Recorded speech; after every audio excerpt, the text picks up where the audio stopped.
Chapter 21. The End of a Nightmare. Twilight paced anxiously outside the throne room. She could hear Luna and Nyx talking from the other side of the door, but could not make out what was being said. No matter how intently Twilight listened, all the words just sounded muffled. She even tried putting her ear right up against the door, but it didn't help. Celestia had whispered just before shutting the door that it would only take a few minutes. Well, it had been a few minutes, and Twilight's patience was wearing thin. What was Luna going to do to Nyx? She needed to know. She was so wrapped up in her thoughts that she barely noticed the seams of the door beginning to glow, which spawned greater concerns in her mind. What was going on? Was Luna passing her judgment? What could she be doing that would be producing that much light? All these questions danced within Twilight's mind, and almost instantly her thoughts flew to the worst-case scenario. They were banishing her. Luna was banishing Nyx to the moon for another 1,000 years. That had to be what was happening. Twilight was sure of it, and she quickly began to buck and beat on the throne room doors, trying to get in. She needed to convince the princesses that banishing Nyx to the moon wasn't the answer. If they locked her up in a dungeon or banished her from Equestria, Twilight could at least visit her, be with her, comfort her. But to the moon? She couldn't go to the moon. In her panic, Twilight called on her magic and tried to teleport herself into the throne room, only to feel her spell falter. Sunpony was stopping her, interfering with her magic. Twilight could only guess it was Celestia. The princess was probably standing right on the other side of the door, making sure she couldn't get inside. With her magic blocked, Twilight resumed bucking at the door. She screamed at the top of her lungs to be let in. She assaulted the door, yet it held strong against her hooves and her voice.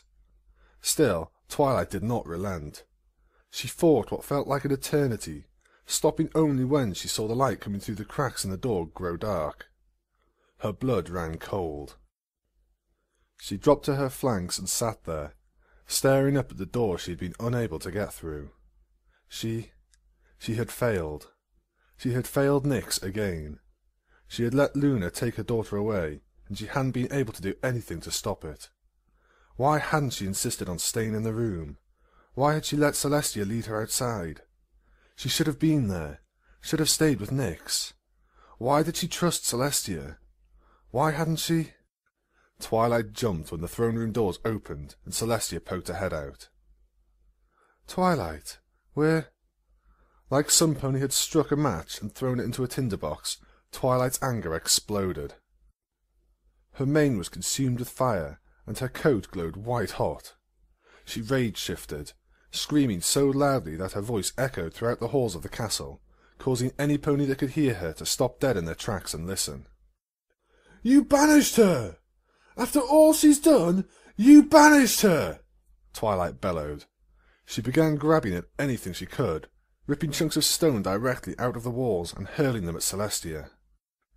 "Twilight!" Celestia said firmly, as she employed her own magic to catch the volley of stones. "Why didn't you at least let me say goodbye?" "Twilight!" "That's why you didn't want me in the room. You didn't want me to stop you. She didn't deserve this. She didn't deserve to—" Celestia furrowed her eyebrows and spread her wings as her horn's glow grew to a blinding intensity.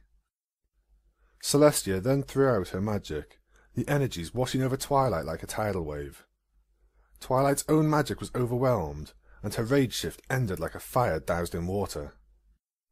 "Twilight, we did not banish her to the moon," Celestia said when she was finally able to get a word in.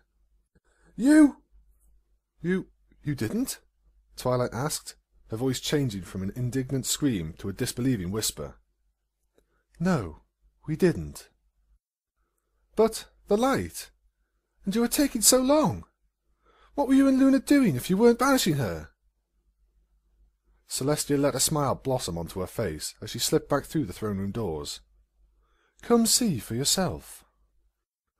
Twilight followed Celestia into the throne room, and the moment she was inside, she began to look around frantically.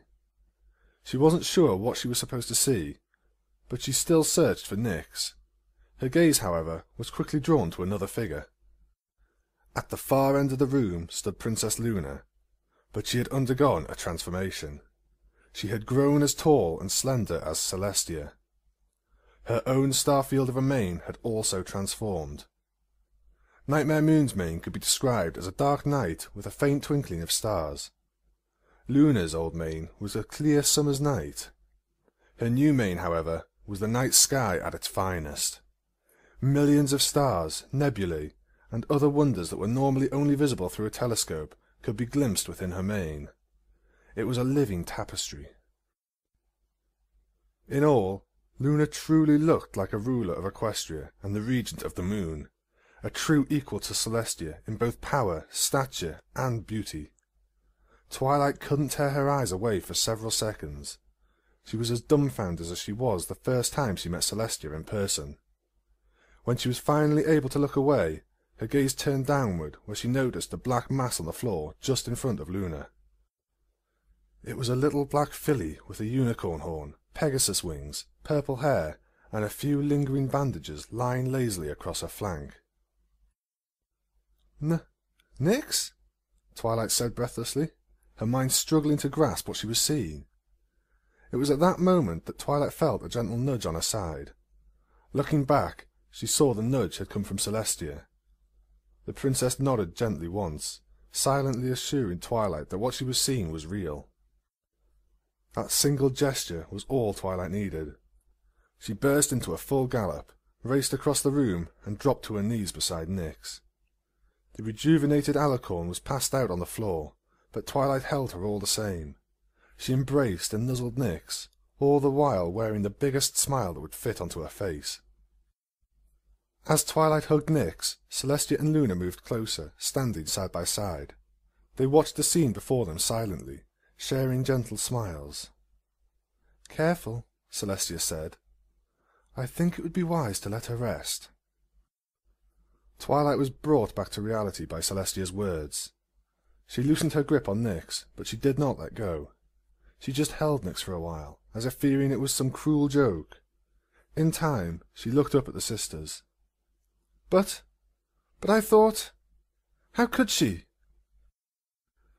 "My sister and I, as well as Nyx, are different from normal ponies, Twilight, and not just because we have both wings and horns," Luna explained. "We are also different from we are very closely bound to the magic we wield. Not only does our immortality and strength come from our magic, but so does our maturity. That was why, after I was saved by the elements of harmony, I was so much smaller, so much younger than Celestia. The elements of harmony took away much of my capacity for magic, and thus I became a pony barely mature enough to be considered a young adult." "So what did you do?" Twilight asked. "I took back what was mine," Luna answered with kindness, rather than cruelty. "The power Nyx possessed was never her own.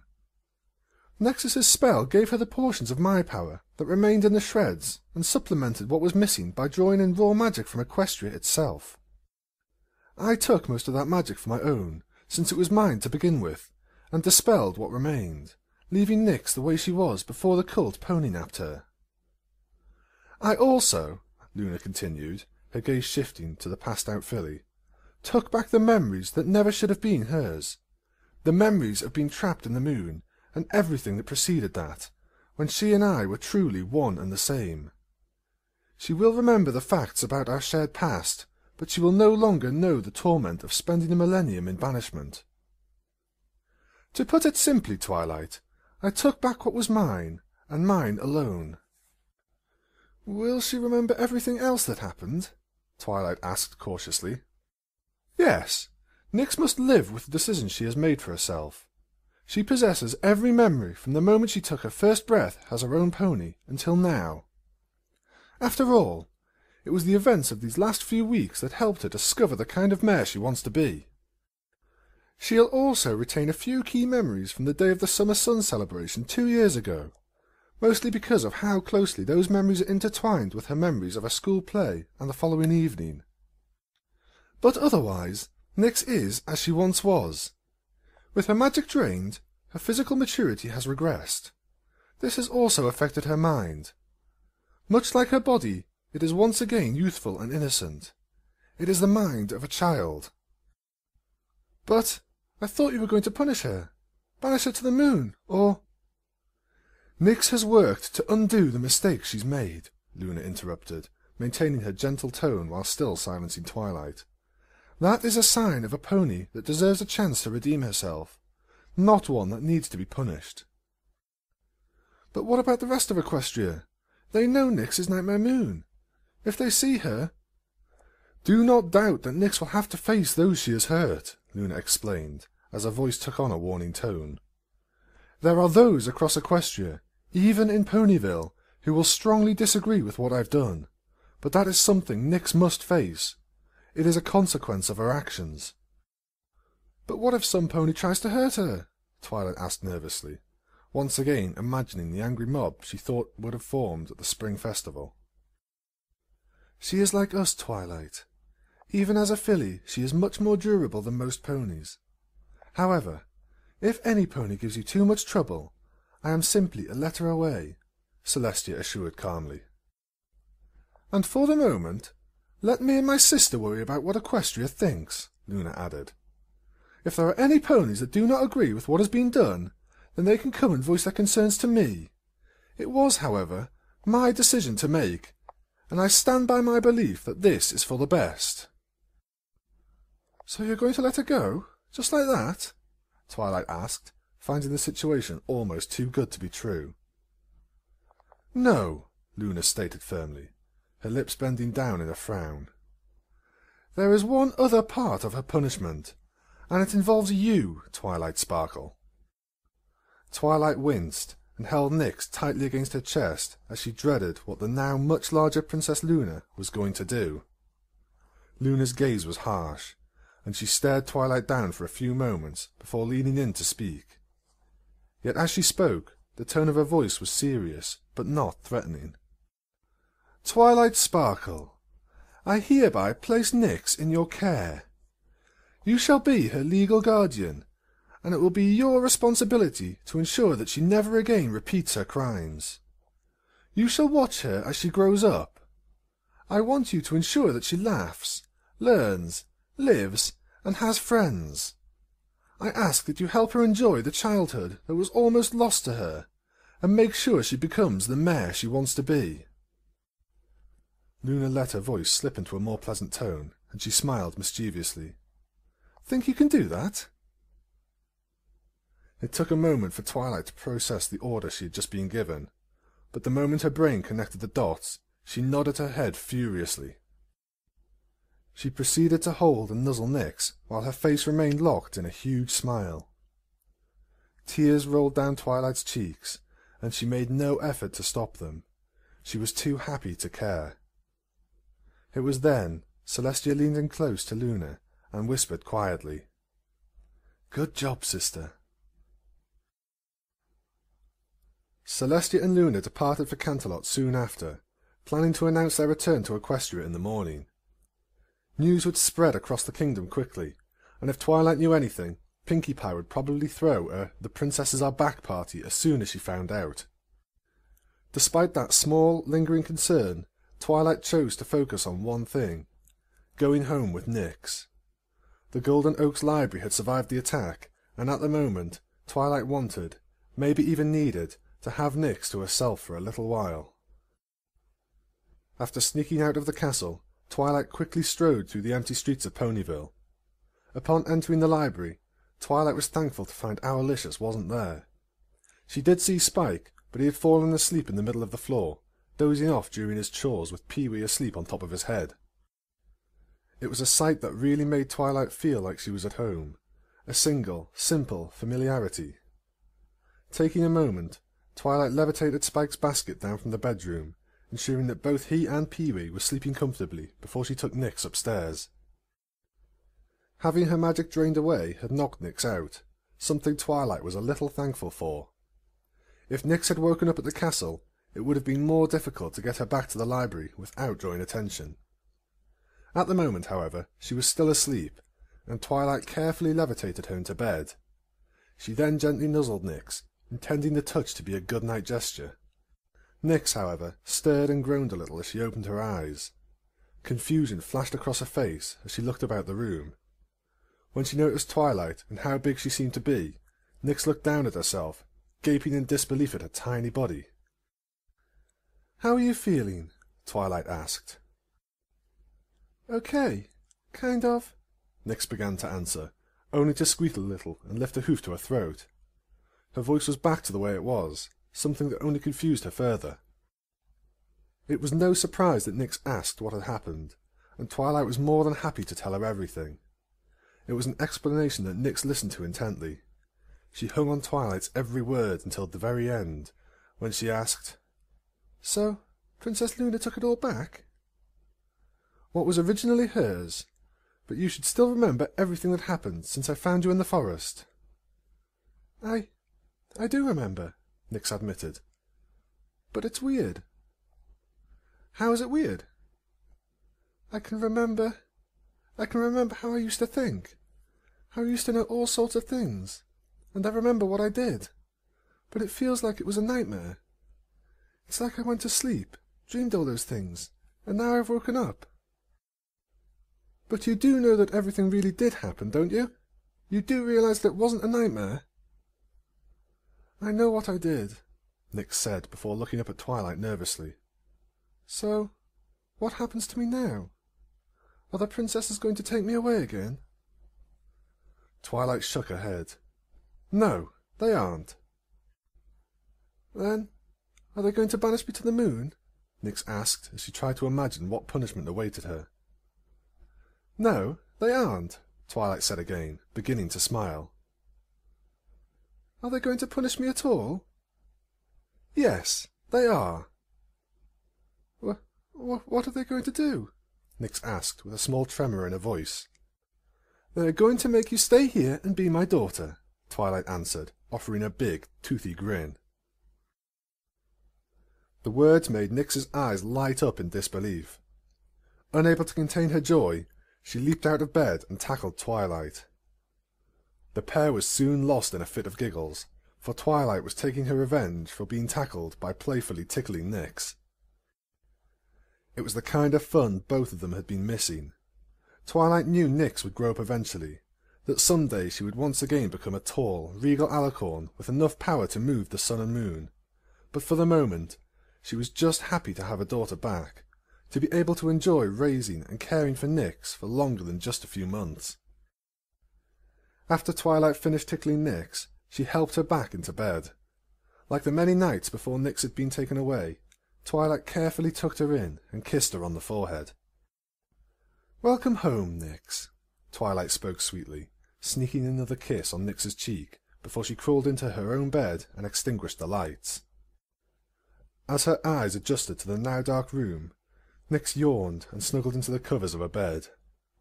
It was strange being a filly again, for her mind to be like what it had been before.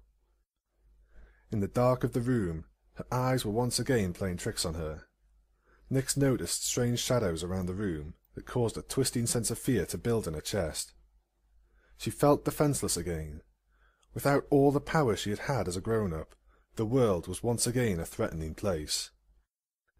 It was a lot easier to be brave and courageous when one possesses enough magical power to fry almost anything with lightning. Despite the fact that the world was a scarier place than when she was an adult, Nyx still found a reason to smile. She turned her gaze over to Twilight, who was lying in her own bed.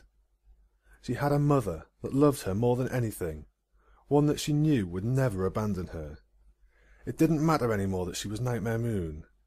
That didn't mean she had to be a monster or a bad pony. She didn't have to be a tyrant or a queen. She could be a normal filly just like her friends, and just be herself. She could just be Nyx. Yet as Nyx watched Twilight, a thought crossed her mind. It was a silly thought, a stupid thought, but one that made her anxious all the same. It was a thought that came from her younger mind, and it made Nyx worry, even though it was a concern that an older mare would be able to disregard. Twilight?" "Yes, Nyx?" Twilight asked as she lifted her head off the pillow. "Can I ask you something?" Of course. I know Princess Luna already gave me her judgment, and I'm glad to be a filly again, but, well, I did a lot of really bad things. So I was wondering, and if you say yes, I promise I won't get mad. But, am I grounded? A snort of laughter escaped Twilight's throat before she could stop it. While Nyx wasn't sure what Twilight found so funny, she regained her composure quickly and said, with an assuring tone, "No, you're not grounded. You've been through a lot, and I think you've learned your lesson. Now don't worry about it any more and go to sleep." Nyx stifled another yawn, laid her head down, and shut her eyes.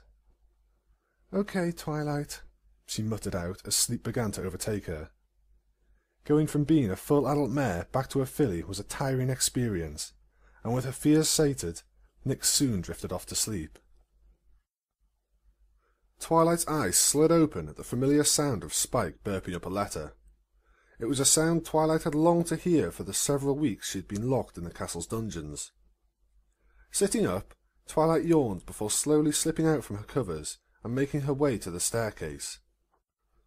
Both Spike and Pee-wee had been abruptly woken by Spike's belch. By the time Twilight had arrived at the library's main room floor, Spike was already out of his bed and reading the note with Pee-wee perched on his shoulder. "Good morning, Spike," Twilight said as she began crossing the room in the direction of the kitchen. Spike visibly jumped at the sound of Twilight's voice and spun on his heels to face her.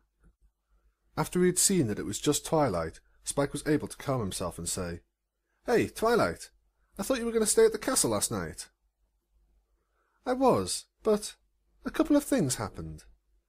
Now, what does the letter say?" "It's great news! Princess Celestia and Princess Luna are back!" Twilight paused, glanced at Spike, and said, "Oh, I already knew that." She then continued walking towards the kitchen. "Yeah, it's—" Spike began, only to stop and look at Twilight quizzically. "Wait, you know? How do you know?" "I'll tell you over breakfast, Spike," Twilight replied. "Now, would you go upstairs and wake Nyx?" "Nyx is upstairs?" Spike exclaimed, before he turned to look towards the library staircase. "Don't tell me that you're scared of her, Spike." "Twilight, she's an alicorn 10 times my size that shoots lightning. She locked you in a dungeon and did a whole bunch of other stuff." He looked back over his shoulder anxiously. "Can we really trust her?" "Spike, she's just our Nyx. The princesses let her go because they think she deserves a second chance. You don't have to be scared of her," Twilight assured him. "I'm not scared," Spike argued, before he lowered his head and looked at his claws. "I was just really worried about you and what she was going to do to you. I didn't know where you had gone until I found out you were in her dungeons. And then you almost got hanged, and... "Spike," Twilight said quietly. She rested her neck on him in a close embrace, and he returned the hug warmly, wrapping his short arms around her neck. "I'm sorry I worried you, but I promise, you don't have to be scared any more. I'm not going anywhere any time soon." Spike nodded and pulled away from Twilight, rubbing his eyes to fight back the few tears that were trying to form. "I guess I should go get Nyx now, huh?" "Only if you feel up to it, Spike." He waved Twilight off, turned, and began walking towards the stairs. "I think I can manage. I just hope she doesn't wake up on the wrong side of the bed." Twilight laughed a little and watched Spike until he disappeared up the stairwell. She then turned and made her way into the library's kitchen. With her magic, she began drawing out ingredients for a nice, hearty breakfast. It would be Nyx's first breakfast back at the library, and Twilight wanted to make it a good one. That, and she'd missed dinner the evening before, so she was looking forward to enjoying a big meal. Opening the cupboards, Twilight levitated out some bowls and basic ingredients. "Let's see. I feel like pancakes," Twilight thought out loud to herself, as she remembered the recipe and looked over what ingredients were available in the library. "We have flour, sugar, cinnamon, baking powder, milk, vegetable oil, water, vanilla, and butter. Good. Looks like I have everything I... The kitchen door slammed open. Twilight almost dropped all the ingredients she had been levitating, but managed to keep hold of everything, except the bag of flour, which dropped to the floor like a rock. It threw up a huge white cloud upon impact, and filled the air with a smokescreen of white powder. Twilight hacked and coughed as the flour settled, the front of her body covered in white dust, as was much of the kitchen. It was a sizable mess, one that Twilight could only frown at before turning her eyes to the kitchen door, where Spike was smiling back sheepishly. "Oh, sorry, Twilight." "It's fine," she huffed, "though I would like to know why you just burst through the door like that." "Twilight, Nyx is a filly again." "Yes, I know, Spike," Twilight replied as she shook her body, trying to throw off the flour that was covering her. "Wait, you knew that too? When did all this happen?" "Yesterday evening," Twilight answered. "Princess Luna was the one that changed her back." "But why would the princess—" Twilight cut Spike off by putting a broom and dustpan into his claws. "I'll explain while we clean up this mess." Spike nodded, and as the pair worked together, Twilight filled Spike in on everything that had happened. There were a couple of times she had to back up and repeat herself, but by the time the kitchen was clean, Spike had a fairly strong grasp on what had transpired. "So, Nyx is mostly back to the way she was, but she also remembers everything that's happened? And at the same time, Princess Luna's now as big and tall like Princess Celestia, because she took back the power Nyx had?" "Pretty much." "Wow. A lot happened yesterday." "Yes, it did," Twilight agreed, as she threw the last bit of the spilled flour away.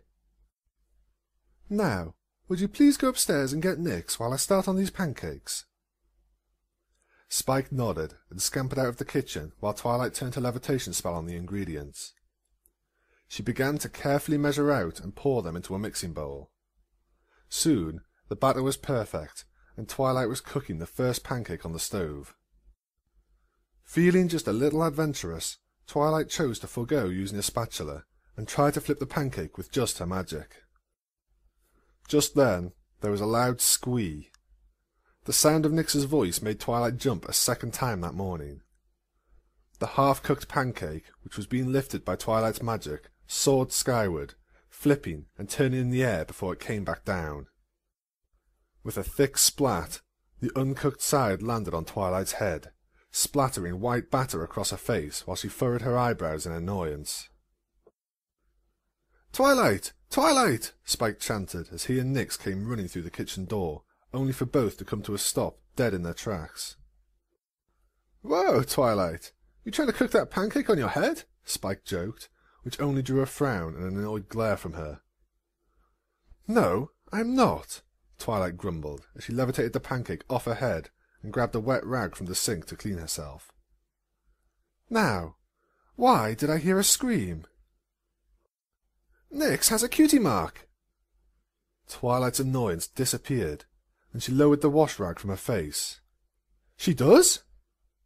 "Yeah," Nyx chirped back, turning to the side. "See?" Twilight leaned forward a little and focused her eyes on Nyx's side.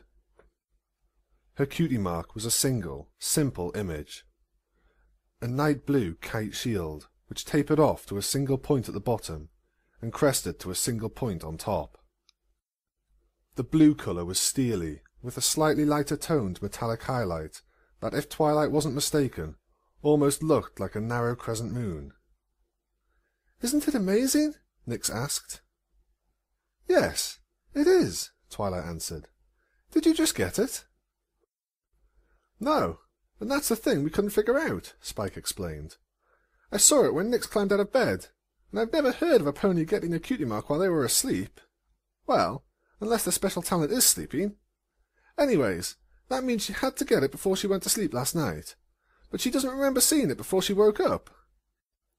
"We were wondering if you know when it showed up, and if you know what it means," Nyx added.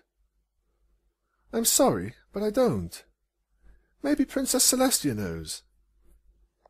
"Why would the princess know?" Spike asked. "She stayed with me and Nyx most of yesterday, so maybe she saw something." "Spike?" The baby dragon smiled, slipped out the kitchen, and appeared a few moments later with a quill and paper in his claws. "Ready!" "Dear Princess Celestia, I hope you are having an easy time settling back into Canterlot," Twilight began as Spike wrote. "I know you must be busy, but we discovered this morning that Nyx has a cutie mark. We do not, however, know when it appeared. I was wondering if you, by chance, noticed anything yesterday, since we know that Nyx did not have a cutie mark before the attack. Your faithful student, Twilight Sparkle." "Twilight Sparkle," Spike echoed as he finished the letter. Then, in a flash of emerald fire, the letter was sent to Canterlot by Spike's magical dragonfire. With the scroll gone, and a little encouragement from Nyx and Spike, Twilight began a third attempt at making breakfast. As Twilight cooked, Spike and Nyx tried to guess what Nyx's cutie mark meant. It was a conversation Twilight joined once she had 3 plates stacked high with light, fluffy pancakes. "You really think that's what it means?" "Oh yeah, that has to be what it means," Spike assured, as Twilight placed a plate in front of him. "Twilight'll back me up." "Back you up on what?" Twilight asked as she set down Nyx's plate. "I think Nyx's cutie mark means her special talent is being tough." "Really?" Twilight said, making no effort to hide her skepticism in her voice. "Well, think about all the stuff she did when she was when she was big. She fought back a bunch of monsters and beat Celestia. A pony has to be tough to do all that. And shields are tough." "But Applejack, Pinkie Pie, and Fluttershy helped me fight all those monsters. And Celestia wasn't really trying to beat me when we fought," Nyx pointed out as Twilight sat down at the table with her own plate of food. "But you still beat her," Spike argued. "I'm sorry, Spike, but if you're right, then wouldn't Nyx's cutie mark have appeared after she defeated Princess Celestia?" Twilight asked as she watched Spike drown his pancakes in maple syrup. "Well, I guess you're—" Spike began, only for his cheeks to puff out. A moment later he belched out a cloud of smoke, which swirled and materialized into a scroll. The letter dropped out of the air a moment later, and Twilight had to use a quick bit of magic to keep it from landing on top of Spike's syrup-drenched pancakes. "So, does Princess Celestia know?" Nyx asked, the letter completely distracting her from breakfast. Twilight laughed and waved a hoof in Nyx's direction as she unrolled the scroll. "Just a second, let me read. To my faithful student. Things are busy around the palace, mostly because every pony wants to celebrate that Luna and I have returned. Still, it's good to be home and we are settling back in. As to your question, I do believe I know when Nyx gained her cutie mark. It was yesterday, when she was surrendering herself to me and Luna. It was just after she finished speaking that I noticed a flash of light coming from her side. I was unable to see the mark at the time, due to Nyx's bandages, but I do believe that was when Nyx's cutie mark appeared. Hopefully you'll find that helpful, and I offer my congratulations to Nyx. Sincerely, Princess Celestia of Equestria. P.S. Luna offers her congratulations as well." Twilight's mind slipped back to remember that moment in time. She had wanted her to stop, but Nyx had surrendered herself to Celestia and Luna all the same. It was then, at the end, that Nyx had spoken what could have easily turned out to be her final words. "I can be bruised, battered, and beaten, but as long as there is still breath in my lungs, I will continue to protect ponies. I will protect them, because what can kill them, I can survive. Because what hurts them is but a scratch for me. Because it's the one thing I've been able to do right." "So, what did Princess Celestia say?" Spike asked through a mouthful of food. "She remembered seeing a flash of light, and she thinks that's when Nyx got her cutie mark. If she's right, then I think I know what your special talent is." "What is it?" Nyx asked anxiously. "I think your special talent is protecting other ponies." "Protecting other ponies?" Nyx echoed quizzically. "Yes, like how you protected Ponyville from the monster attack. Like how you were willing to surrender yourself not only to make up for what you had done, but also for the things done by the Children of Nightmare. Like a shield," Twilight continued, pointing at Nyx's cutie mark. You are willing to put yourself in danger to protect other ponies, no matter who they are. Nyx glanced down at her cutie mark, and then turned to look at her pancakes. She stared at them while the thought of her special talent rolled around in her head. Nyx then looked back at Twilight, obviously a little worried. Twilight? If my talent is protecting other ponies, does that mean I have to fight monsters now? Twilight chuckled before shaking her head. No, you don't have to worry about fighting monsters right now. You're just a filly, and Luna took away most of your magic. Even if you did have all your powers, I still wouldn't let you fight anything from the Everfree Forest. Why? Because I don't want you to even think about fighting anything until you're at least my age. But don't get me wrong, I still think it's a wonderful cutie mark. A smile spread across Nyx's lips. Despite wanting to jump out of her seat, from having both a cutie mark and Twilight's approval, she managed to keep herself contained to a chair. She, however, quickly began expressing her joy through other means. Each forkful of breakfast was consumed with a huge smile, and even her chewing seemed happy. "That is a nice special talent," Spike commented after taking a drink of water to wash down a bite of pancake. "But I think that makes me kind of right." "Right about what?" Twilight asked. "Well, Nyx's special talent. I mean, to be good at protecting ponies, she has to be pretty tough." Twilight laughed a little, about to take her first bite. "Well, I think it takes a little more than just being tough, but—" A knock on the door. Twilight sighed, wondering if she would ever get to eat breakfast that morning through all the interruptions. She had every intention of ignoring the pony at the door, but a second set of knocks forced her to set her fork down and step away from the table. She walked to the front door, and upon reaching it, Twilight opened it to reveal a pink earth pony with bright blue eyes. "Hey, Pinkie Pie!" "Twilight, what are you doing inside?" Pinkie Pie asked with her usual level of energy. "Trying to eat breakfast," Twilight answered, before cocking an eyebrow. "Why?" "You silly filly! If you want to eat breakfast, you should come to the party!"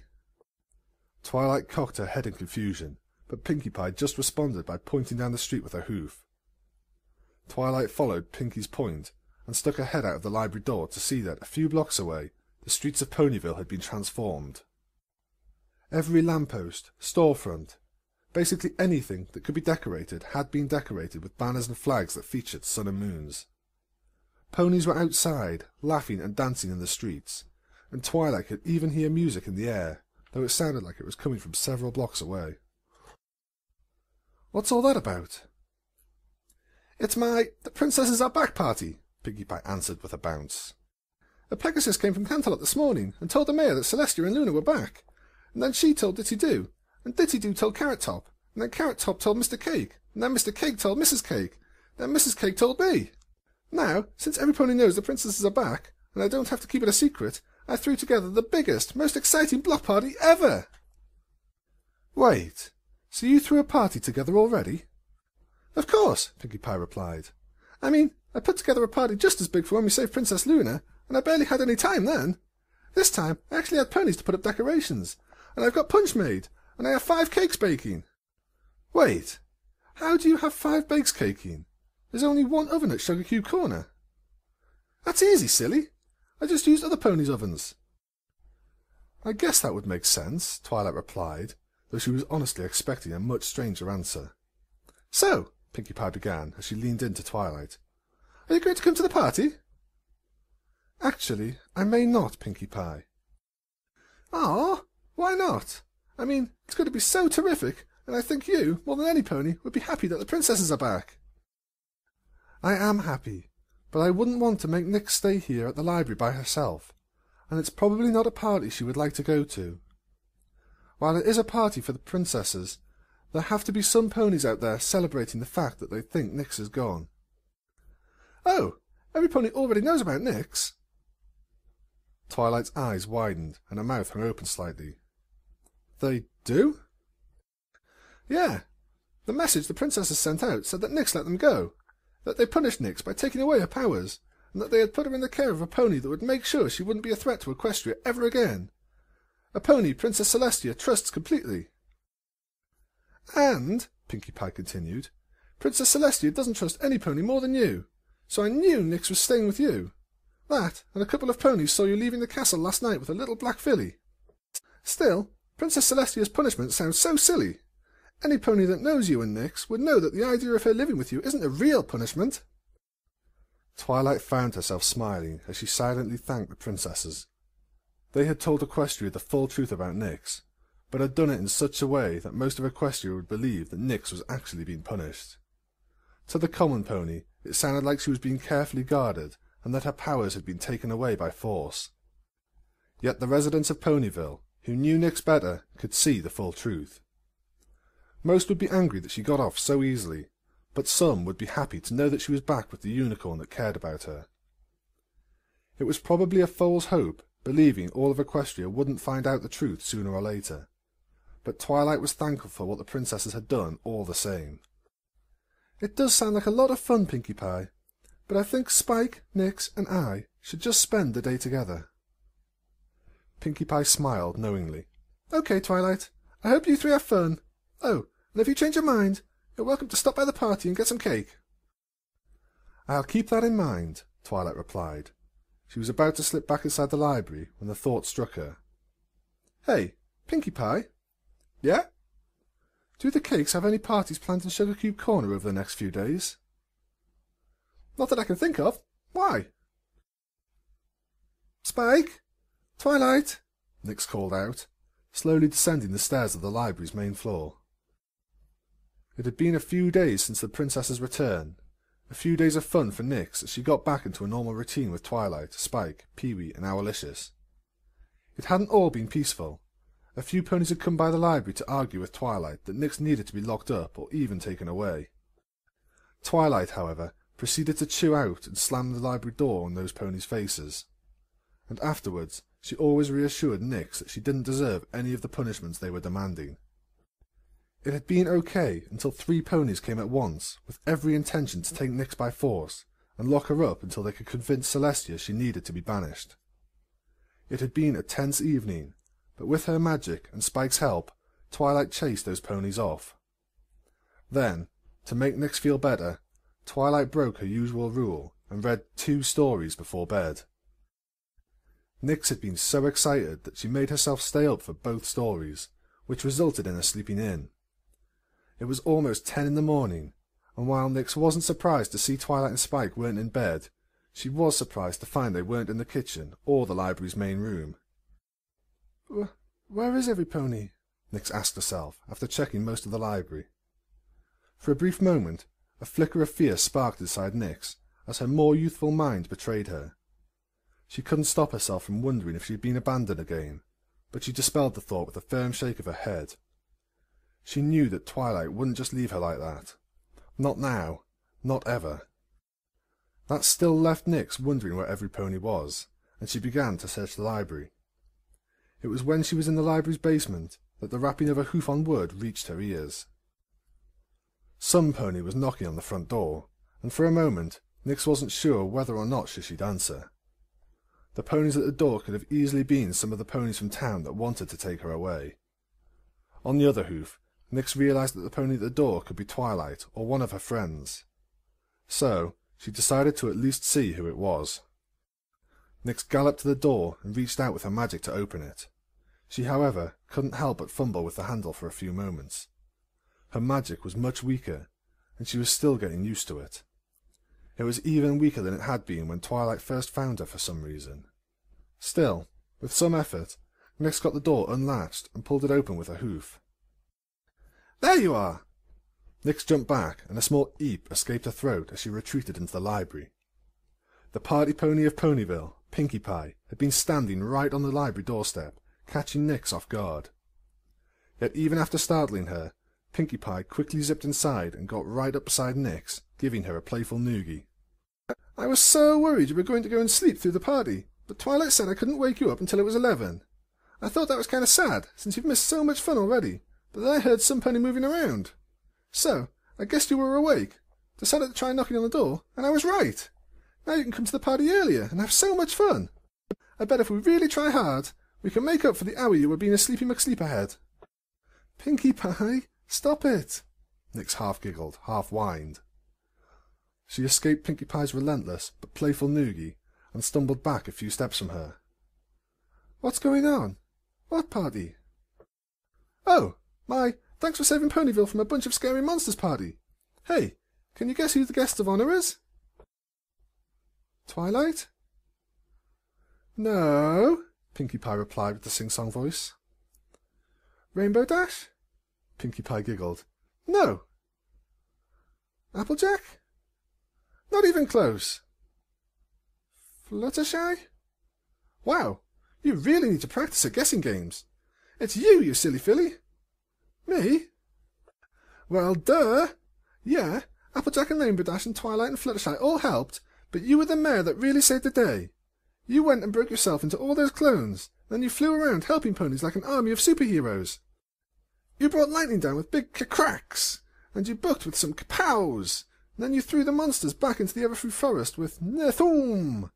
It was so totally amazing. A smile slipped onto Nix's face. You really think so?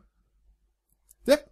Now come on, every pony we know is over at Sugar Cube Corner, and they're all going to be so excited to see you. Well, it's actually more every pony you know. I know every pony in Ponyville, and Sugar Cube Corner is too small to really fit them in. That, and a lot of ponies I know are being meanie heads. Some actually heard about the party and came to tell me I shouldn't be throwing it. They said that you didn't deserve a party. How mean is that? Anyways, Pinkie Pie continued, all of my friends and all of your friends are there. And there are some other ponies too. Now come on, Pinkie Pie chirped. Before Nix could react, Pinkie Pie had slipped a hoof under her belly. All it took after that was a single, swift upward motion from Pinkie's hoof, and Nix found herself being popped into the air. She yelped, waved her limbs, and fluttered her wings as she toppled through the air. Nix landed on Pinkie Pie's back, and before she could get her bearings, Pinkie Pie reared energetically. A moment later, Pinkie was charging through the streets of Ponyville, while Nix held on for dear life. "We're here!" Pinkie Pie sang as she burst through the doors to Sugar Cube Corner, startling a number of ponies around the room with her sudden arrival. After barely dodging a few ponies unfortunate enough to be in her path, Pinkie Pie skidded to a stop in the centre of the room, a slightly shell-shocked Nix holding tightly onto her back. When Nix dared to open her eyes, her vision was met with a Sugar Cube Corner decked out in party decorations, complete with streamers, banners, and balloons. Nix could even see a cake, which had been decorated with a simple but recognisable rendition of a grown-up version of herself, standing over a defeated Lupus Major, which had X's over its eyes and its tongue sticking out comically. Most importantly, Nix saw the friendly, smiling faces of ponies, something she had sorely missed during her time spent as Nightmare Moon. There weren't a whole lot of them. The room was maybe half full, but there was still more than Nix expected. Twilight and her friends, Cheery Lee, Sweetie Belle's parents, Scootaloo's parents, and a few other mares and stallions from the community were in attendance. There were even a few faces Nix didn't recognise, but even those ponies seemed happy to see her. It wasn't just the adult ponies, though. Before Nix could really recover from being whisked through Ponyville by Pinkie Pie, she found herself at the bottom of a pony pile. Applebloom, Scootaloo, Sweetie Belle, and Twist had jumped up, clearing Pinkie Pie's back and tackling their friend in a fit of laughter and giggles. "Guess Twilight was telling the truth. You are back to normal," Applebloom cheered, as she pulled herself out of the pile of equines, the others quickly getting back on their hooves as well. "Must be weird not being all grown up anymore," Scootaloo noted. "But it's good to have you back, Nix." Thank you. It's really good to be back. I missed you all so much," Nix said with a smile, though it was a grin that quickly withered into a frown as she hung her head.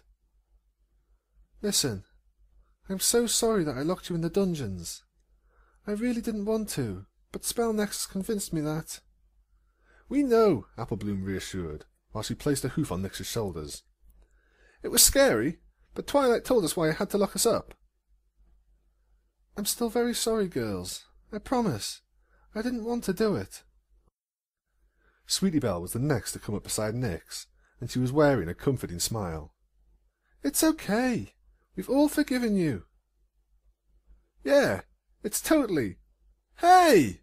Scootaloo zipped over to Nix's side and pointed a hoof to her hips. "Since when did you have that?" "Have what?" Twist asked, tilting her head quizzically to the right side. "Nix has a cutie mark," Applebloom chirped with a bounce before she, Twist, and Sweetie Belle moved over beside Scootaloo to inspect the new mark. "What is it? A shovel?" "No, it doesn't have a handle. I say it's more an arrowhead," Sweetie Belle argued. "It's not shaped to be an arrowhead. Maybe it's Scootaloo began, only to be cut off. "It's a shield," Nix said with a proud smile, despite the quizzical looks from her friends. "A shield? What kind of special talent do you have that gives you a shield for a cutie mark?" "Twilight says my special talent is protecting other ponies, even when I have to put myself in harm's way, like how I protected Ponyville during the attack." Scootaloo nodded her head. "That's pretty cool. It's not as cool as Rainbow Dash's cutie mark, but still cool." "But I can still be a crusader, right?" Nix asked. "Of course," Sweetie Belle chirped. "After you made Twist a cutie mark crusader, we've started a new membership policy. Ponies who already have cutie marks are allowed to become members as long as they help members who don't have cutie marks discover their special talents. Though, you'll have to work pretty hard to keep up with Twist. She's been helping us a whole lot." "Aw, I just bring the snacks," Twist admitted while rubbing the back of her neck. "But the snacks you bring are great, and you also help us find more things to try out for our special talents," Applebloom pointed out. "Hey," Scootaloo began. "Maybe one of our cutie marks are like Nix's. Maybe we should try defending other ponies." "But what can we defend ponies against?" Sweetie Belle asked. Nix felt a bit of unease rising in her chest. She did not want her friends to go running into the Everfree Forest to try and defeat one of the monsters she had chased away. It was then, however, she noticed a hydra-shaped piñata hanging off a hook in the ceiling. A sly smile formed on her face, and she pointed in the direction of the piñata. "You know, that big hydra looks pretty mean and scary. We wouldn't want it hurting any ponies here at the party." "Yeah, it is pretty big and nasty," Scootaloo agreed, rubbing her chin. The other 4 fillies soon caught on to Nix's idea, and with large smiles the 5 friends shouted in unison, scaring half the ponies at the party. "Cutie Mark Crusaders Piñata Monster Slayers! Yay!" The Crusaders, now numbering 5 energetic fillies, quickly ran off to find a blindfold and stick so that they could crack open the piñata, or rather, defend the innocent partygoers from the papier-mâché monster that just happened to be filled with candy. "No cutie marks, but this candy is great," Applebloom said as the Crusaders sat at the table. Nearby, the broken remains of the piñata lay scattered across the floor. Scootaloo had been the one to bring down the brightly coloured papier-mâché hydra, which had been such a threat to the party and all the ponies in attendance. It was a glorious explosion of candy, and the few other fillies and colts that were at the party cheered and scrambled to get their share of the bounty when the beast had been slain. "So, Nix," Sweetie Belle began after she swallowed a piece of chocolate, "what was it like to be queen?" Nix stuck her tongue out at the sour memories. "I honestly didn't like it that much." "Really? I mean, wasn't it cool to live in that big castle and have all them servants working for you?" Applebloom asked. "I bet the food was good too, like those desserts we ate." "Sometimes, but the castle's cook always made my food too fancy. I'd ask for a sandwich, and the chef would always turn it into an art project." "But those pastries he made were really good," Scootaloo exclaimed. "They were good even after Sweetie Belle sat on one." "I still can't believe you ate that," Sweetie Belle commented. "What? It was still good, just a little squished," Scootaloo defended, before popping another small candy in her mouth. Sweetie Belle wasn't ready to drop the issue so quickly, and within moments she and Scootaloo had gotten into a discussion about when it was and wasn't okay to eat a dessert. Applebloom, Twist and Nix weighed in from time to time, but the trio mostly just sat back and grimaced as Scootaloo openly admitted that she would eat a pastry even if it was dropped in the mud, at least after brushing most of the mud off first. It was during this conversation that Nix noticed a glint out of the corner of her eye and looked to her side. A familiar pair of fillies was coming in the front door of Sugarcube Corner, the shimmer of light coming from the tiara that one of the fillies was wearing. "Isn't that right, Nix?" Nix shook her head and looked back to her friends. "What? Sorry, I wasn't listening." "I was asking if it was cool to have a mane like Princess Celestia's," Sweetie Belle repeated. "I thought we were talking about what Scootaloo is willing to eat." "We were, but then Apple Bloom said something about the mane and tail you had when you were all grown up, and we started talking about that. Weren't you listening at all?" Twist asked before taking a bite of taffy. "Sorry, I got distracted, but yes, I guess it was pretty cool." "I wish I had a mane like that," Sweetie Belle admitted. "It was so pretty." "Pretty nothing," Apple Bloom argued. "I just wish I could make my mane do things. I could get to the cookie jar Big Mac hides on the top shelf if I had a mane like Nix did." As her friends shifted into a conversation about the benefits of having a magical mane, Nix excused herself a moment. After trotting around the party for a while, Nix found Twilight talking with the male mare, Ditsy Doo, near the punch bowl. "Are you sure it's okay?" "I don't mind at all," Twilight assured. "I'd be happy to help Dinky out with her magic." "Thank you, Twilight. My little muffin has just been so excited about magic since she played you in that spring play. Sparkler's been trying to help her learn, but she's just had her heart set on learning from you. I know she'll be so excited to hear that you're willing to teach her." Twilight?" Nix quietly interrupted, seeing a small break in the conversation. "Oh, hey, Nix. Are you having fun?" "I am, but—" Nix paused and glanced over her shoulder to look at the two fillies who were standing in the corner, who weren't playing or talking with any pony else at the party. "Why are Diamond Tiara and Silver Spoon here?" "I know you don't like them, Nix, but I asked them to come." "Why would you want them here?" "Do you remember what you did to them when you first became an adult?" Twilight asked, her tone becoming more parental and stern. Nix flattened her ears against her head, remembering how she had singled out the pair of fillies and practically blamed them for her completed resurrection. "Yes, I remember. Don't you think they deserve an apology?" Nix frowned and glanced a second time at the pair of fillies that had been the bane of her existence when she was in school. "I guess. But what if they don't want to accept my apology?" "Then that's their loss," Twilight answered before she gave Nix a gentle nudge with her hoof. "Now, go on." Nix pouted, but she started to walk across the room all the same. She was not looking forward to the conversation at all. She couldn't foresee the apology turning out very well. Still, Twilight was right. She needed to apologize to every pony for what she did, and that included Diamond Tiara and Silver Spoon. "Oh, look, Silver Spoon! It's Equestria's glorious queen!" Diamond Tiara mocked as the pair noticed Nix walking up to them, her words dripping with sarcasm.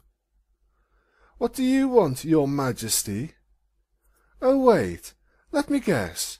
You want to humiliate us in front of every pony in town, again?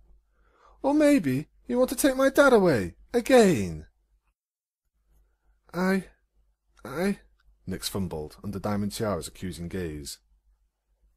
Once again, Nix had to deal with her younger mind. When she was Nightmare Moon, she wouldn't have taken that kind of lashing. But as a filly... Well, as a filly, she didn't want to take it either. She felt guilty. Diamond Tiara's words were scalding, and she couldn't deny that part of her wanted to break down. Still, that didn't mean she had to. She was a filly again, but that didn't mean she had to wilt and wither like she used to. She would be brave and face Diamond Tiara. After all, if she could face a bunch of big monsters, then she could handle a couple of bullies. "I wanted to say I'm sorry." Diamond Tiara and Silver Spoon glanced at each other. The two obviously had not been expecting that to be the reason why Nyx had come over to talk to them. Still, Diamond Tiara's mouth quickly bent down into a frown. Sorry?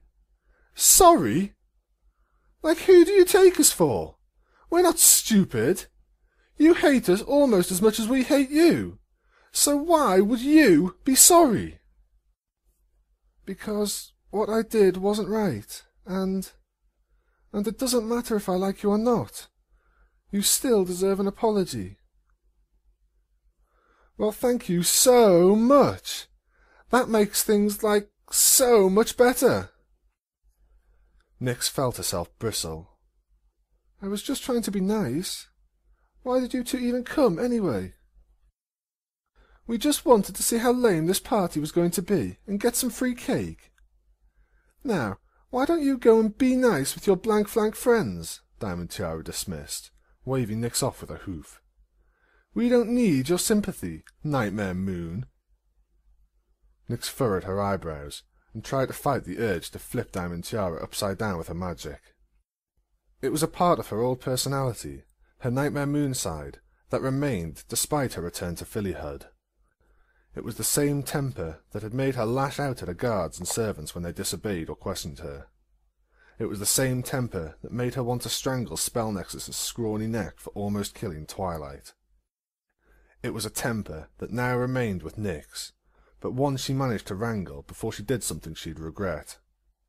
She had given her apology, and if those two wanted to be snooty and mean, then that was their business. Turning on her hooves, Nyx began walking away, doing her best to remain calm. She wanted to deny the bullies the pleasure of knowing that they had gotten under her skin, yet she couldn't keep herself from stomping a little and fluttering her wings. Nyx was so wrapped up in being angry at Diamond Tiara and the Silver Spoon that she almost walked right past Twilight. Twilight, however, stepped on Nyx's tail before she could, and asked firmly, "Did you apologize?" "Yes," Nyx replied, with a mixture of a grumble and a whine. "But they didn't accept it." "That's fine," Twilight said, before she released Nyx's tail and let her turn around. "What matters is that you did the right thing. Now, why don't we go cut the cake?" Nyx smiled as her anger over Diamond Tiara and Silver Spoon subsided. She didn't need them to like her. She had Twilight and her friends. She knew that was all she needed. That, and the cake looked delicious. "Well, sister, it seems that most of Canterlot is taking your transformation well," Celestia commented, as she and Luna strode through the royal castle, having a short respite between meetings and announcements. It had been very hectic for the royal sisters, trying to balance the work that needed to be done with the number of public appearances they had to make. "They take it as a sign of Nightmare Moon's defeat, that I conquered the great monster and reclaimed my power. It may not be the proper truth, but I see no point in correcting them." "An honourable motive, sister, but I fear that the proper truth will come out in time.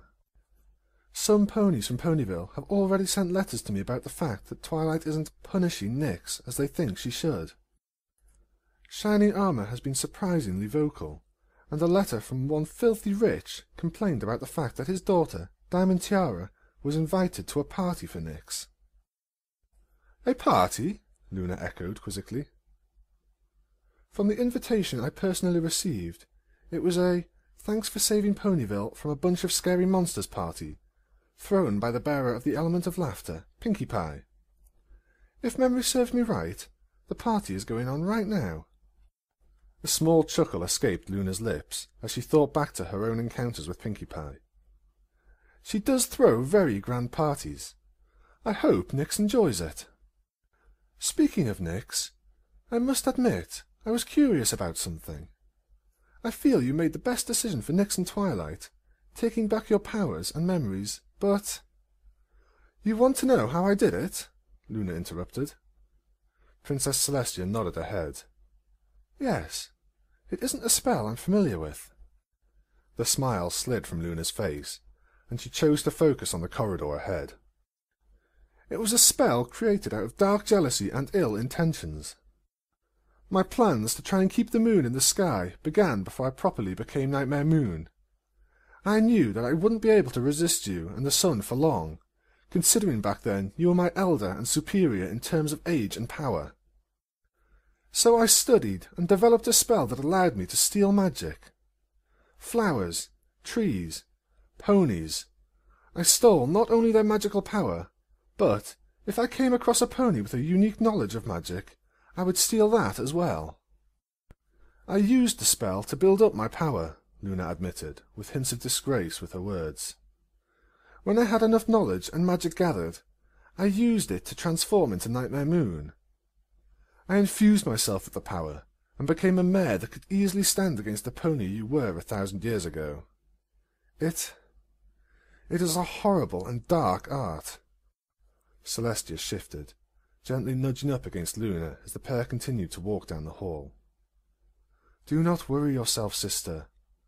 All that is in the past, and you've found a way to take that spell and put it to good use. I am glad you agree. I didn't want Nyx to live with the mistakes I have made. I wanted to take it all back from her, and that desire made me think of that spell for the first time in centuries. I had almost forgotten it completely. It hadn't crossed my mind since I became Nightmare Moon. Perhaps that is why Nyx does not know of the spell. It is a small miracle that she only knows the things I thought about when she and I were one and the same. Still, once I did remember the spell, I knew that was the best thing I could do for her. It was the best outcome we could have hoped for, I believe, Celestia agreed. Many in Equestria may still fear and despise Nyx for what she did, but as long as there are those who see the good in her, I'm sure she will be able to find her way. That, and you didn't mention to Twilight you've put a couple of royal guards undercover in Ponyville to make sure Nyx doesn't get attacked by an angry mob, Luna added knowingly. Just a precaution, nothing more. Don't worry, sister. Your secret is safe with me, Luna assured her as the pair reached their destination. It was the castle's dining hall, which was already filled to the brim with ponies. The occasion was another celebratory meal, hosted this time by the elite of Manhattan, who were more than eager to welcome back the royal sisters. Celestia and Luna took their seats at the head of the table. The mayor of Manhattan, along with a few of the city's biggest business ponies, had the privilege of sitting right next to the royal sisters, and after the princesses offered some welcoming words, lunch was served. The business ponies around Celestia and Luna were soon lost in a discussion about the economic impact of Nightmare Moon's short-lived reign. It was a conversation the princesses only half listened to, Luna eagerly digging into her food after a long morning, while Celestia picked and nibbled at her meal. "What's wrong, sister? Aren't you hungry?" Luna whispered quietly, before putting a forkful of food into her mouth. "I am starving, but I already ate too much at breakfast," Celestia whispered back, not wanting to draw the attention of the nearby ponies. "After what we've already eaten today, I honestly shouldn't be eating anything more than a green salad. Otherwise, I'll have to skip dinner." Luna laughed to herself. "I still say you worry too much about your weight, Celestia. You may be able to eat whatever you want, but as you may recall, I've always had to be a little more conscious of my figure," Celestia snipped before she glanced to her side. A servant had come up beside her. He whispered something into her ear and then retreated as quickly as he had approached. "What's wrong?" Luna asked, pausing with a fork in front of her mouth. "It's Spell Nexus," Celestia whispered. "He's broken into the castle dungeons." "Broken in?" "He's distraught because of the role he played in Nightmare Moon's resurrection, even though it is my understanding that he and all the other children of Nightmare were being influenced by parasitic magic." "So he broke into the dungeon to reprimand himself?" Celestia nodded, taking up a napkin and gently cleaning her mouth. "Yes, Spell Nexus has always been a little overdramatic. You should have seen him this one time when he was still my student. He accidentally broke a vase in the castle and was sure I needed to banish him from the kingdom. He can be such a drama queen at times." "Don't you mean king?" "No, queen," Celestia corrected with a small grin. "Don't tell anybody else. but he has a very high-pitched scream." Luna chuckled a little at the thought. "I'll take your word for it, sister. Still, what are we going to do?" "I am going to leave you to entertain our guests, while I go convince Spellnexus he does not need to imprison himself in the dungeon," Celestia answered as she stood from her seat.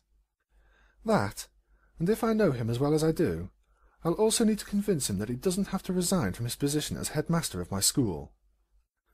Do you want me to save you a piece of dessert? It's supposed to be cloud cake, your favourite." Celestia winced, coming to a stop just a few steps away from her seat. After a few tense moments, she cast a glance back at Luna. "Save me one small piece. A small piece, Luna." Luna nodded, watching as Celestia left before returning to her meal. Then, when her servant drew close, Luna waved the mare over, leaned in, and whispered quietly as she smiled devilishly. "Please be sure to save my sister a large, corner piece of cloud cake with as much frosting as possible. Actually, why don't you just set aside one of the cakes for her, and make sure it's delivered to the bedchamber this evening?" "Of course, your Majesty," the servant replied, quickly scuttling away while Luna placed a forkful of food in her mouth, imagining just how Celestia would react when she found a whole cloud cake in her bedroom. She couldn't help but wonder if her sister would be able to resist eating it. Twilight had a weary smile on her face as she walked back to the library. Spike and Nyx were passed out on her back, the all-day party having utterly worn them out. Beside Twilight strode Rarity, who was carrying the dozing Sweetie Belle on her back. "I think that even Pinkie Pie is tired after today," Rarity said, her own exhaustion apparent in her voice. "I, for the first time ever, saw her walking up to a loft instead of bouncing." Twilight laughed and nodded. "Yeah, it was still a lot of fun." "That it was, Twilight. That it was," Rarity agreed. "Still, there is something I wanted to tell you before I forget." "What is it, Rarity?" "Well, at the beginning of all this, I thought you were crazy taking care of a filly that turned out to actually be Nightmare Moon. And not just because of Nyx, but because of you as well. I know you've taken care of Spike, but I always assumed you got help raising him from Celestia." "Well, from her and some of the professors at the school." "Exactly. I was worried about what Nyx really was, and for your safety, but I also worried that you didn't realize what you were getting yourself into. Taking care of a filly is a lot of responsibility, and Spike is really more of an assistant since he's capable of taking care of himself. I wanted to say that I've never been happier to be proven wrong. You've done an amazing job taking care of Nyx. I mean, you helped Nightmare Moon change. Not many ponies can boast their parenting skills reformed one of the most feared villains in equestrian history." "Thanks, Rarity. That means a lot coming from you." "Just don't let it get to your head," Rarity warned. "You may have done well so far, but you can't let your guard down either. Trust me, if you don't keep an eye on the little filly, she'll get into trouble faster than you can imagine. I still can't believe Sweetie Belle was able to get into my gold silk and make her crusader capes without me even noticing." Twilight giggled a little, having heard more than once about the kind of trouble Sweetie Belle could cause for her sister. "I'll be sure to keep that in mind." "I hope you do," Rarity remarked as the pair reached an intersection in town. "Unfortunately, it would seem this is where we part ways for now. I need to take Sweetie Belle back to my parents' house, so I must bid you adieu, Twilight." "Night, Rarity," Twilight replied with a small chuckle. She watched Rarity take a few steps down the other street before she turned and continued on her way. It only took a few more minutes for Twilight to reach the Golden Oaks Library, and after she tucked both Spike and Nyx into bed, she slipped downstairs. She summoned a scroll and ink jar to her side and began to write by light of the candle on her writing desk. "Dear Princess Celestia, I just wanted to thank you and Luna again for letting Nyx stay with me.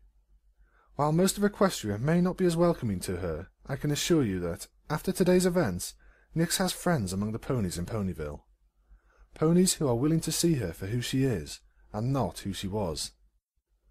The one thing that I've learned from raising Nyx is that if any pony wants to change for the better, they can, especially if they have help from good friends. When I first saw Nyx, I was, just like you, afraid that she was Nightmare Moon. Even after discovering her, at the time, timid personality, I was still afraid of the truth, and I realize now that I was actively denying all the evidence that pointed to who she really was, just to alleviate my own fears. And yet, despite all that happened, things didn't turn out as dark as they could have. From what I've heard, even when she was fully resurrected, Nyx didn't act like Nightmare Moon from the legends or the books. The time she spent with me as my daughter, the time she spent with her friends, had changed her for the better. And if Nightmare Moon herself can become a better pony, then I think any pony can. Your faithful student, Twilight Sparkle. The end. And now for the author's note. From the desk of Penstroke. I hope everyone enjoyed Past Sins. This story became much larger and more popular than I could have ever hoped or imagined, and it's been a learning experience having something garnering this much attention. I've never rewritten a story, never updated a story to keep it consistent with the show's canon, but with so many readers, I wanted to make sure Past Sins was the best it could be. And I thank you all for being patient, as Batty and I have done our best to take your comments and use them to improve the story. Still, the journey of Nightmare Moon finding her redemption, beyond being zapped by a rainbow, is over, for the moment. Batty and I both realise there are more stories that could be told in this alternate version of Equestria that has taken shape, though like the show itself, this long, more dramatic story will likely yield short, one-shot, slice-of-life kind of stories if he and I decide to continue things. And to everyone reading the story now, online or in printed form, I just want to say thank you. Thank you for reading. Thank you for entertaining the crazier notions of this author. And thank you for making Past Sins as well known as it is. So again, thanks for reading, and keep your eyes on the horizon. There will be more stories about Nyx fairly soon. So, what are my thoughts on Past Sins? When I started reading this, I was not exactly into the fanfiction part of the brony community, as it were. In fact, I had only read one fanfic before even starting this one. So, I was pretty much new to it, and didn't really know what to expect in the slightest. I sort of saw myself as a show purist, or whatever you would call it, so anything unofficial would not entertain me in the slightest. And I didn't believe that I could become attached to any fan-made characters in any way, shape or form, no matter how related they are to Luna, who, you may have guessed, is my favourite. But pretty soon into the actual fic itself, I was pleasantly surprised, happily wrong, and all that. How could you not get attached to Nyx? She's adorable. So yeah. Like I said, pleasantly surprised. Glad I started it. Did it take a long time though? Yes, it did. That hurt my throat on several occasions. I am very, very sorry about how badly I read this at times, if not all the times. I'm just going to have to get the bad points out of the way now, because there are very few, and they are quite minor to be honest. The first one, which for all I know might not even be a bad point, was that somewhere between quarter way, halfway mark, it seemed to drag on an incy-wincy bit. But like I said, I'm not sure if that is actually true, if I was just in a dodgy mood while reading it, or I'm just completely imagining it right now. So there's that, and then there's Spell Nexus. It's just that he had been built up as this whole super evil, cunning person, pony, whatever, who led his own cult and all this and brought Nightmare Moon back, la-di-da-di-da. And then his little, well, the whole revealing of why he was doing what he was doing And it was like, oh, okay. And it's shoved straight under the carpet. Fortunately, Luna and Celestia did have that amusing little chat at the end about him, which thankfully was there, because if he was completely swept under the carpet, I would have been a little bit miffed. But I do understand what they did with him, and it does actually work fine, I guess. It was just shoved out of the way too quickly, I think, anyway. But apart from those, I've got nothing bad to say about it at all. I'd probably have to read it again within a shorter time frame to get a better grasp of anything which is wrong with it or whatnot. Actually, there is one other part which I'm not sure I could class as a bad point exactly, but it's Twilight. To me, I just don't quite see her as a mothering character, so that was just a little bit odd for me. But it kind of works, so we'll let it slide. But no, as it stands, I love it. It's fantastic. As I've said, the character of Nyx is absolutely adorable. She's fantastic. Her version of Nightmare Moon was quite likeable, to be honest. You could easily see yourself siding with her. Yeah. All of the main characters from the show, be it Main Six, the Cutie Mark Crusaders, the princesses, they all seemed fine to me in personalities. I could quite easily see them acting, talking, whatever in that way in the show if it were to ever happen. So I have no complaints about that.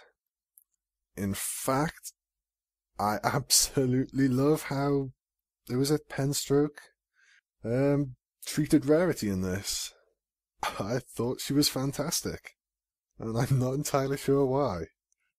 Probably something to do with her being just a great friend throughout it all, and leaning more on her generous side, I guess, that she's supposed to have, and not acting like a complete drama queen like she does in the actual show itself. And that comes off as a slight contradiction about what I just said about the characters actually being in character from what we know in the show, but whatever. I love Rarity either way anyway, so I don't care. Story-wise, ooh, yeah, that was decent. Can't complain about that, apart from the obvious bit where I complained about Spell Nexus not being evil, but whatever. No, I was quite happy with it, to be honest, all in all. I was happy with how Nyx came into existence, how she became Nightmare Moon again, and how she was turned back to Nyx at the end. It was all nice, happy, sad, all the other emotions throughout. Can't go wrong. At the end of the day, I thought it was fantastic, and I hope you did too. And if you did, click that link below, the FIM one. Go on to that site. Give them a thumbs up. Write a comment telling them how much you love Dire Fiction. I don't even know if you can do that without signing in. If not, I have thumbs it up for you. Hooray. And that is that. And now just something to end on. And that is, thank you. An exceptionally big thank you. Thank you to those who have subscribed. It boggles the mind why you would, but I am not complaining. And thanks to those who have liked, thumbs up it, or whatever it is, or commented. Heck, thank you to those who have just wandered on by and not left hateful comments and destroyed my self-confidence. I have very little of it left. I need what I have. Yeah, no, but more seriously, it does actually mean quite a lot, so thank you all. Anyway, you've seriously had to deal with my voice for far too long, so good night, and take care.